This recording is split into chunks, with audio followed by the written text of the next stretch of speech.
teman-teman aku bakal ngobrol bareng beberapa orang yang ada di SMP Santa Patricia nih. Jadi hari ini kita akan mewawancarai siswa-siswi dan guru agama tercinta kami, Miss Dian, untuk membahas sesuatu yang sangat spesial, yaitu Paskah. Nah, satu hal yang perlu kalian tahu yaitu Paskah bukan hanya mengenai menghias seluruh warna-warni saja, tetapi juga memiliki makna yang sangat mendalam bagi kita semua. Nah, biar kalian gak penasaran, langsung aja kita mulai wawancaranya. Hai, boleh minta waktu ya sebentar? Boleh? Boleh. Ya, Boleh? Boleh. Oke, boleh tolong perkenalkan diri dulu, dari kelas berapa? Halo, nama saya Delvino Crisanteo dari kelas 7B. Oke, langsung saja kita masuk ke pertanyaan yang pertama. Menurut kamu, apa sih arti Paskah? Menurut saya arti Paskah adalah kebangkitan Yesus dari segala dosa dan maut. Oke, halo semuanya, nama aku Jennifer, aku dari kelas 8A. Oke, langsung aja masuk ke pertanyaan yang pertama ya. Menurut kamu, apa sih arti Paskah? Menurut aku itu arti Paskah itu dimana Tuhan Yesus itu bangkit dari kematian. Halo, perkenalkan nama aku Juan dari kelas 7B. Oke, aku ingin bertanya, menurut kamu apa sih arti Paskah itu? Untuk sekarang menurut saya, Paskah itu merupakan hari di mana Yesus bangkit. Nama saya Finansia, saya dari kelas 7B. Oke, saya ingin bertanya, menurut kamu apa sih arti Paskah itu? Paskah itu adalah hari kebangkitan Yesus dan di mana Yesus berkorban untuk kita. saya Disira dari kelas 8B. Oke, langsung saja kita masuk ke pertanyaan yang pertama. Menurut kamu, apa sih arti Paskah? Arti Paskah itu artinya Yesus bangkit dari kematian dan kita dilahirkan kembali untuk menjadi yang lebih baik. Baik, ada gak momen Paskah yang paling berkesan buat kamu? Ada pada saat saya di gereja untuk mempelajari ilmu pengetahuan Katolik. Di situ saya menghias telur dan mencari telur. Menurut saya momen Paskah yang paling berkesan itu pasti lomba-lombanya sih, lomba mencari telur, lomba bergambar dan lain-lain. Momen Paskah yang paling berkesan buat aku sih biasa pas hari H Paskahnya ya, soalnya itu bener-bener seru banget. Biasanya ada lomba-lomba Paskah gitu. Apalagi kalau misalkan gereja itu ada misa anak. Seru.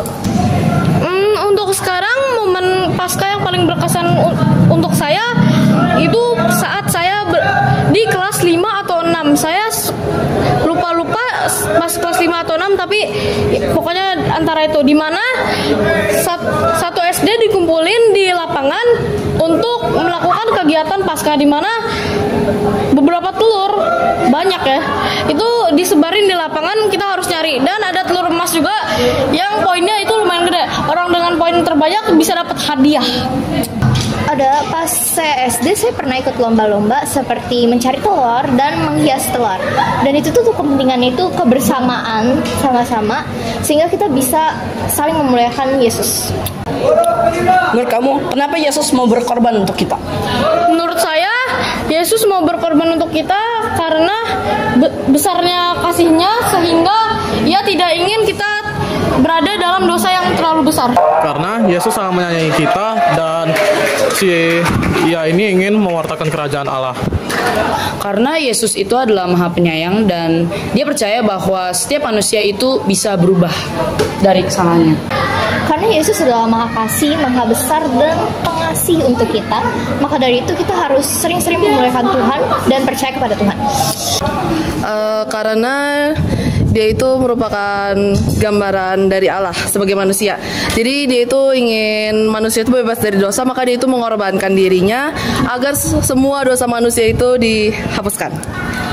Kau pernah gak sih ikut pantang atau puasa selama Prapaskah dan gimana rasanya? Aku pernah, walaupun agak bolong-bolong dikit ya, bukan bolong-bolong sih, kayak hampir setengah dari 40 hari itu aku bolong. Sebenarnya untuk pantang dulu ya, pantang itu aku pantang begadang itu susah banget karena aku punya kebiasaan untuk bergadang ya. Jadi ya benar-benar susah, aku harus push diriku buat tidur cepat. Kalau untuk puasa itu beneran itu susah banget, soalnya di sekolah, di sekitar tuh pasti ada orang yang makan gitu kan, jadi kayak ya susah lah. Tapi berhasil kok.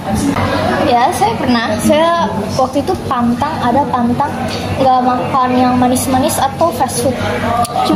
Gimana rasanya?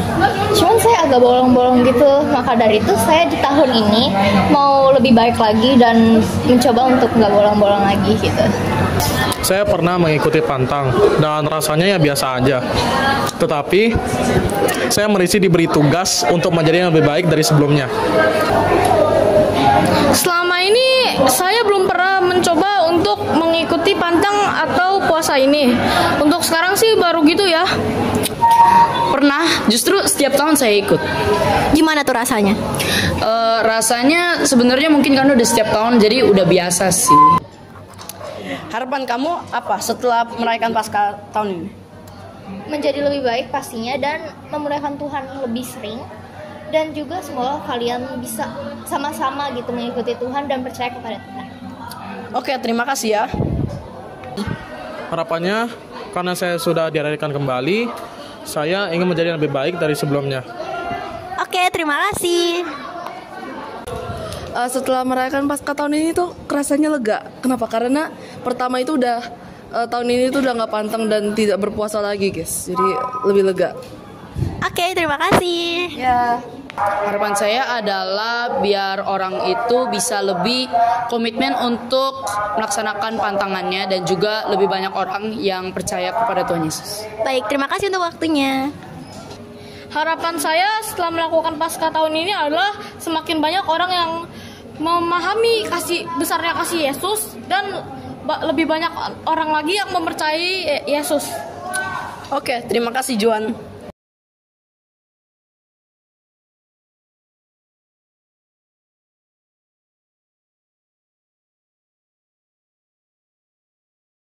Selamat siang, Miss. Boleh tolong perkenalkan diri, Miss?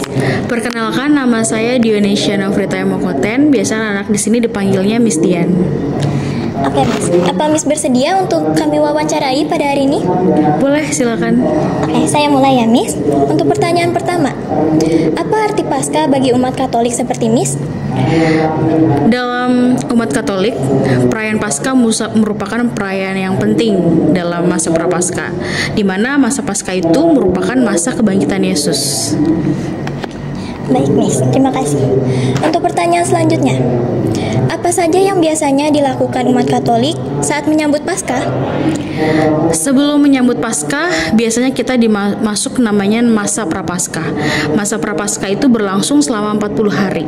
Lalu kita ngapain aja di sini? Selama 40 hari kita merayakan yang namanya pantang dan puasa. Seperti yang dilakukan Yesus ketika di padang gurun, dia berpuasa 40 hari 40 malam. Begitupun juga kita sebagai umat Katolik disarankan untuk berpantang dan berpuasa selama 40 hari. Untuk apa gunanya?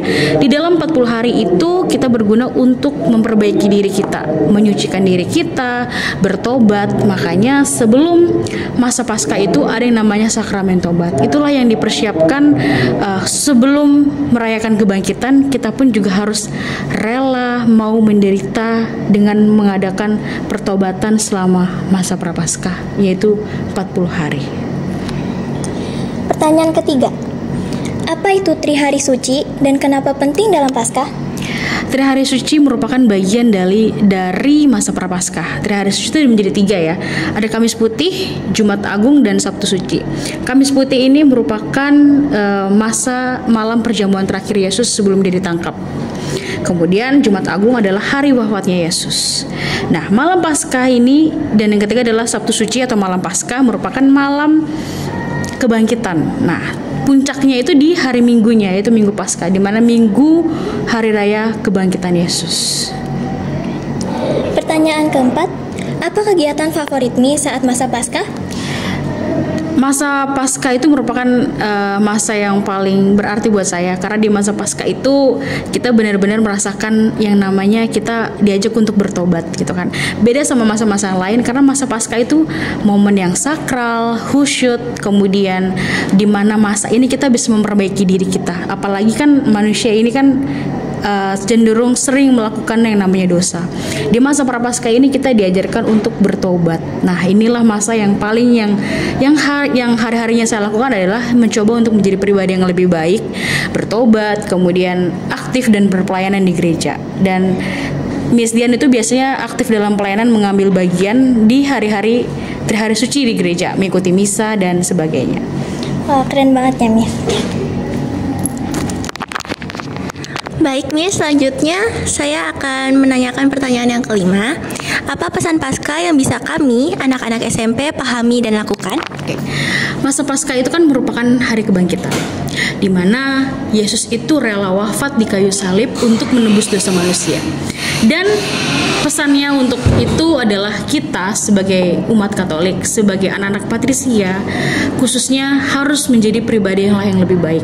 Di mana Yesus pun sudah rela mati di kayu salib, kita pun juga harus berbuat kebaikan. Kita pun juga harus rela menderita. Dengan cara apa? Dengan cara berbagi kasih.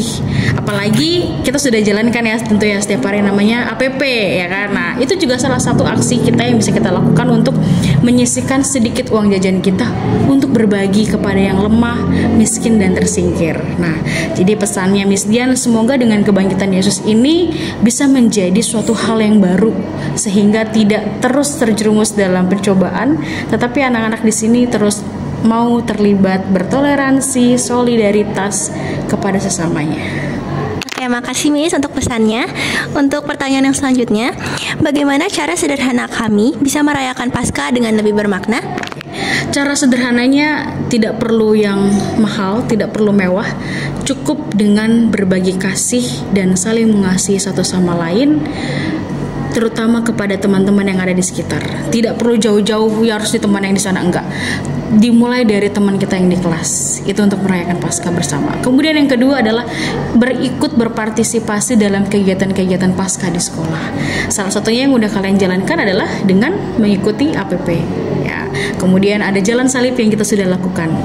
Kemudian yang terakhir nanti kita akan misa Paskah bersama. Itu adalah salah satu bentuk keterlibatan kita. Baik Miss, dan untuk pertanyaan yang terakhir, menurut Miss, mengapa penting untuk memperingati Paskah di lingkungan sekolah? Penting sekali karena momen Paskah itu kan adalah momen sekali setahun ya, dan itu menjadi momen yang dimana sangat-sangat diidamkan oleh teman-teman semuanya.